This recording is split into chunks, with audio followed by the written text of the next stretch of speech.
Bismillahirrahmanirrahim. Magacayga waa Qaasim Sheekh Xuseen. MCA-ga laga soo doorto Township ama magaalada bartamaha magaalada. Runtii maalmihii la soo dhaafay arrimahan aad bay noo soo gaareen. Inta walaalkii uu sheegayna waan la soconay, waa maqlaynay. Shakhsi ahaan ama mas'uul ahaan oo Township laga soo doorto runtii in ummad wada deganeyd nin mas'uul ah oo madax in alla inta ku dhawaad madax u tahay markaa madaxda sababtoo ah ma ogin meel xuduud lagu sameeyay oo Soomaaliya xuduud looga sameyn karo anaga borderkii constitutionskii la sakoonaa constituency la sameeyay og nin walba meel buu ka soo coday markii ku rala dhaho laakiin kuwa badan oo isdhex degan yaan u badannahay runtii saameyn aad u weyn ay ku yeelan kartaa bulshada aragtideeda ahaan in dadkii ay macnaha kala noqdaan ummad kala qoomiyad ah anagoo isku qoomiyad ah isku afka wada hadleen isku diin ah in la kala geeyo runtii ma jeclaan lahayn aad baan u cambaarayna waana ka xumahay mas'uul ahaan wali waxaan ku baaqayaa in laga laabto haday macquul tahay taasaan farayaa waa taayidana dawladda dhexe iyo midda dawladda deegaanka wajeer mas'uuliyiinta meesha laga soo doortay odayaasha cuqaashi ayaa go'aankan gaaray maslaxa ayaana loo arkay ma isleedahay maslaxadaas meesha way ku jirtaa oo dadku arrimahan amni darrada ee laga shakiyay haddii ay meesha ka baxdo ama arrintan way ka saari kartaa oo isku kalsooni ay keeni kartaa runtii maslaxa uma arko Qaasim ahaan iyo MCA-ga Township ahaan maslaxa uma arko sida xaqiiqada aan la socdo aniga wardkayga Township waxa dhex degan ummad fara badan oo ka soo jeeda Ibrahim Ure habeenada kamid ah usbuucan gudihiisa waxa dhacday dad ka badan 100 inay soo waceen habeen 4 saac habeenimo ay tahay iyadoo saameyn ay ka haysatay qayb kamid ah Township wadadan South Sea waa la yeeray mas'uul ahaan baa liigu yeertay waxyaabo liigu yeeray waxa kamid ah dib hayay oo nadaafada ku saabsan ma dhihin yaa inta ka imaadeen iyo yaa idan soo doortay iyo maxay idin dejiyay ma dhihin wixii aan markaas ila gudboona oo qaban kari waan qabtay taana waxaan aaminsanahay in intii kugu hoos nool ay dadkaaga yihiin marka bulahodan qayb badan oo kamid ah waxay ka soo jeedaan maxaa la dhihi jiray Ure qayb waxay ka soo jeedaan Diif kuwa Dajabula ka soo jeedaan East iyo Southna weligood way isdhex degi jireen dad walaalo ah oo isjecel oo aad isugu kalsoon bay ahaan jireen ma garanayo wax hadda macnaha miiska soo saaray in la kala qaxo dhibka aad u badan aniga ma arkin shakhsi ahaan haddii ay dhacday waxaan ku baaqayaa in laga laabto walaalaheena reer South waliba MCA-ga oo aan aad u wada shaqeyno aad isugu dhownahay mahad Rashiid waxaan leeyahay arinta haddii aan hoos u soo jilcino odayaasha deegaanka oo kale waxa ay sheegeen in ay jiraan dhibaatooyin ay ka baqayaan iyadoo oo jireen khilaafyo soo laabtay oo qabaa'ilo kale u dhaxeeyay isla markaana ay sheegeen in ay ka dhiganayaan gabaad meelo deegaano kale isla markaana hadhow dhibaato kale ka imaan karto oo qaladaad dad kale ay sameeyeen dadka deegaankaasi wax yeelo ka soo gaari karto arrimaha nooca ah in la tixgeliyo soomaalida laakiin inay waxa laga rabay nabadda gool nabadeed ay qaadaan reer South oo ummadaha walaalaha ay laga shakinay inay isdilaan inay ay kala dhaxgalaan oo noqdaan misaal cusub oo macnaha wanaag ay muujiyaan maadaama marti lagu wada ahaa si hadda warka lagu sheegay oo iyaga la dhex degan yahay waxa la rabay laba dhinac kala dhaxgalaan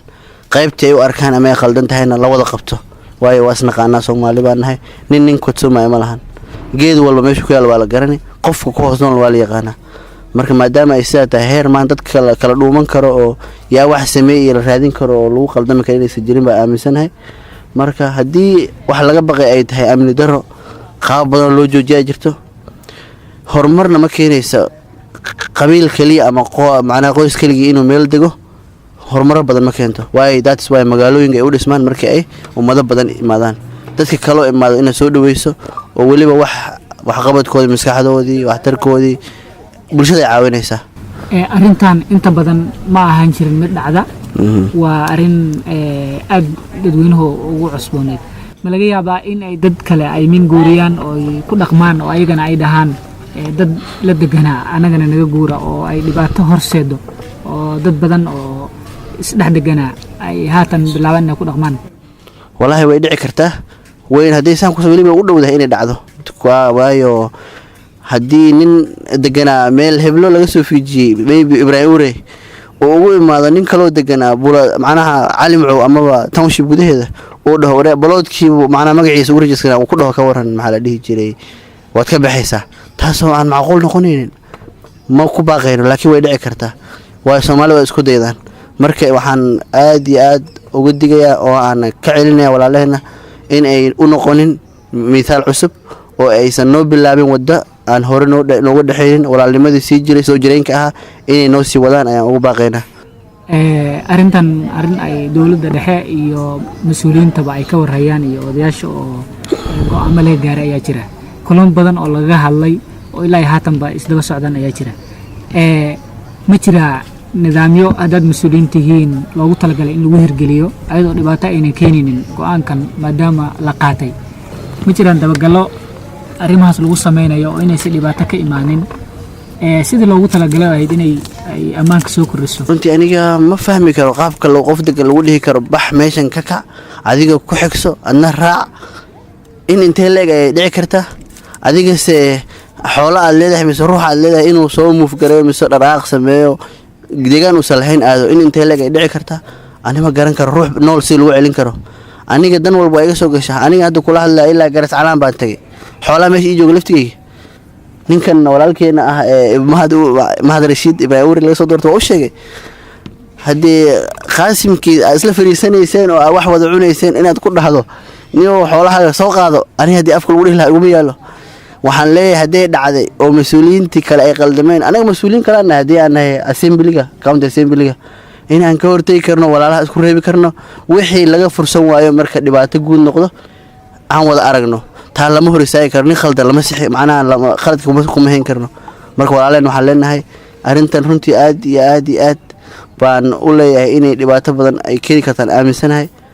aan ka joogno yaanan u noqon anaga waxaan joogi doonaa muddo yar waana laga dambeyn doonaa generationka soo socday mustaqbalka dambe ee reer wajeer ay dhib u keenaysaa in ummadda xuduud loo sameeyo oo la kala qaxiyo especially reer guuraaga baraha bulshada waxaa wareegayay in ay jiraan dad hubaysan oo bulshada ku dhex nool arrimahaasi dad mas'uuliyiin tihiin ma kala hadasheen dawladda iyo xubnaha qaabilsan ammaanka haddiiba ay jiraan runtii nin hubaysan qabiil ma lahan baan u malaynayaa nin alla ninkii arka meeshuu taagay inuu ku qabto oo dawladda gacanta u geliyay waa isku wada raacsannahay mana ogolaanayn inuu ku dhex noolaado nin hubaysan ummadda waayo dhifidno badan ayuu keeni karaa dil iyo intuhun qabiil lagu hadhow loo sameyn karo in la sameeyno ma rabno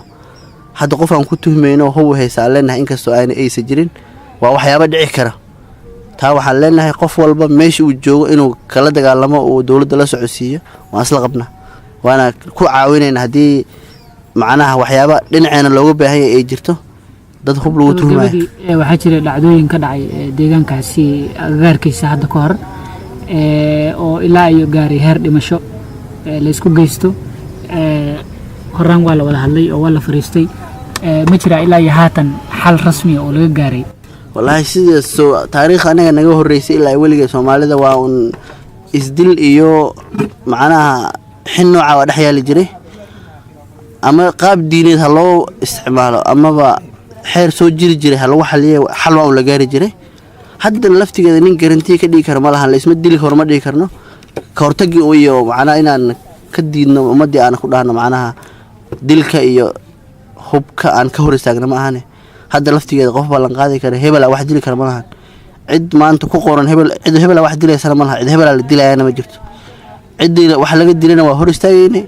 oo aan dhihi jirnay bal suwa qaab kale aan ku xalna raadin ku wax dilayna waxa waaye ninka dambiilaha gacan ku dhigla inaan soo qaban uma sameyn jirnay haddana ma ku baaqayna in dil u dhaco